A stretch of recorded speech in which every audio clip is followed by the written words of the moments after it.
Yesus Kristus adalah Sang Firman yang telah menjadi manusia. Oleh Yesus adalah Sang Firman yang hidup. Allah telah menjadikan alam semesta. Jadi makanya Yesus mengatakan, aku ada sebelum dunia ini dijadikan. Artinya sebelum dunia dijadikan, Yesus itu belum, kata Allah itu belum jadi manusia. Makanya di dalam Kejadian 1 ayat 1 sampai 3 ayat 3 dikatakan berfirmanlah Allah. Kata berfirmanlah Allah itu adalah perkataan Allah itu sendiri. Ketika kita masuk di dalam Injil Yohanes 1 ayat 1, pada mulanya adalah firman, firman itu bersama-sama dengan Allah dan firman itu adalah Allah.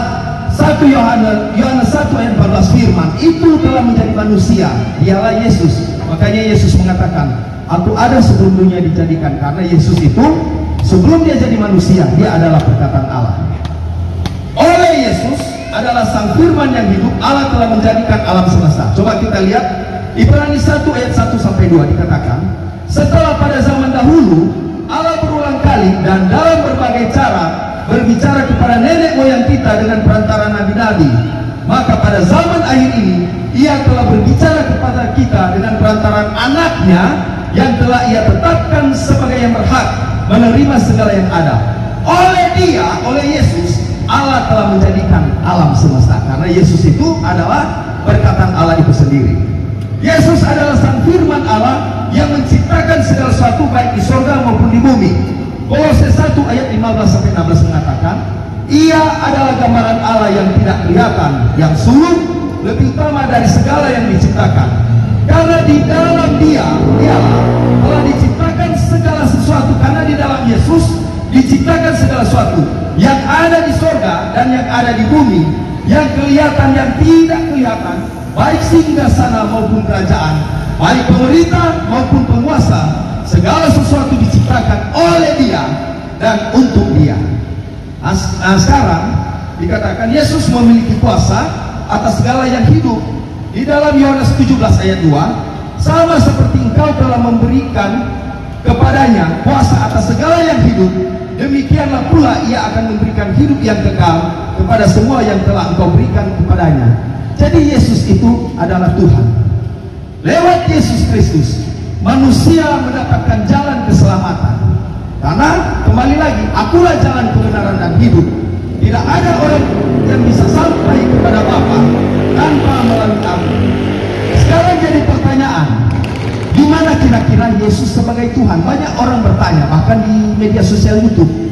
Coba kamu buktikan, di manakah dalam Alkitab mengatakan Yesus adalah Tuhan? Yesus mengatakan, akulah Tuhan, akulah Allah, sembahlah aku. Banyak orang bertanya begitu. Oke, kita lihat. Jadi Yesus dapat memberikan, jadi kalau Tuhan, Dia punya mujizat dan Dia itu lebih daripada segala yang hidup. Nah, di sini Yesus dapat memberikan nyawanya dan mengambilnya kembali. Yohanes 10 ayat 17-18 mengatakan, Bapa mengasihi aku, oleh karena aku memberikan nyawaku untuk menerimanya kembali.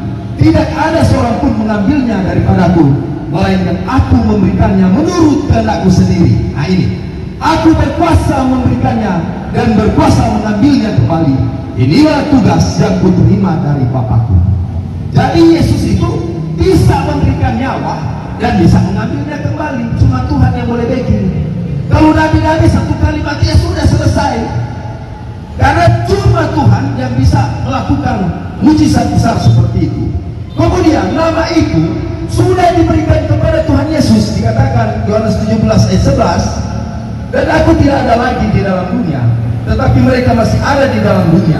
Dan aku datang kepadamu, ya Bapa yang kudus, peliharalah mereka dalam namamu, yaitu namamu yang telah Engkau berikan kepadaku, supaya mereka menjadi satu sama seperti kita. Nama itu diberikan kepada Yesus karena Yesus itu adalah Sang Pantokrator, penguasa tunggal. Dia adalah Tuhan. Kemudian, nah ini DP kunci pertanyaan yang banyak orang bertanya.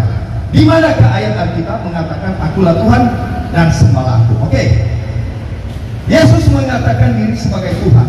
Kalau kita buka di dalam kitab Yohanes 9 ayat 35 sampai 38 dikatakan, ini percakapan antara Yesus dengan yang orang yang sakit.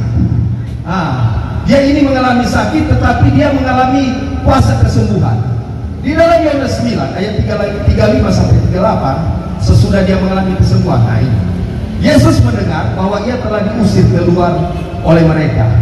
Kemudian dia bertemu dengan dia dan berkata, ini bertemu dengan orang yang sakit ini, percayakah engkau kepada Anak Manusia? Apa jawab orang ini? Jawabnya, siapakah dia Tuhan? Kata Tuhan itu dalam bahasa itu disebut Adonai. Gelar, siapakah dia Tuhan? Oke, supaya aku percaya kepadanya. Apa kata Yesus? Kata Yesus kepadanya, engkau bukan saja melihat dia, tetapi dia yang sedang berkata-kata dengan engkau, dialah itu, dialah Yesus adalah Tuhan. Itu dia jawab. Kemudian katanya, aku percaya Tuhan, bukan Tuhan, Tuhan. Lalu ia sujud menyembah. Nah itu, orang jangan ragukan, karena orang Tuhan ini luar biasa. Tidak akan ada keselamatan lain. Mengapa Allah mengutus anaknya yang tunggal, Sang Firman menjadi manusia, agar supaya manusia itu memperoleh hidup yang kekal. Ketika Tuhan Yesus mati di kayu salib, mengorbankan diri, mati untuk kita, dia mengatakan tetelestai, sudah selesai.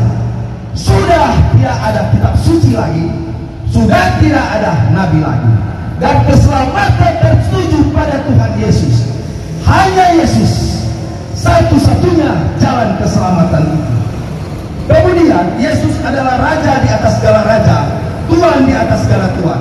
Wahyu 19 ayat 16 mengatakan, dan pada jubahnya dan pahanya tertulis suatu nama, yaitu Raja segala raja dan Tuhan di atas segala Tuhan. Bapak Ibu Saudara sekalian, ketika kita mulai mengetahui kebenaran firman Tuhan, ketika kita banyak belajar tentang firman Tuhan, mari sekarang orang yang takut akan Tuhan, pegang teguh keyakinan itu, pegang terus sampai orang mati. Karena apa?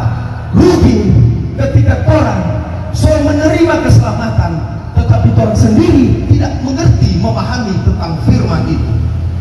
Jangan sampai orang yang seorang Kristen, tetapi orang tidak melakukan iman tanpa perbuatan adalah sia-sia.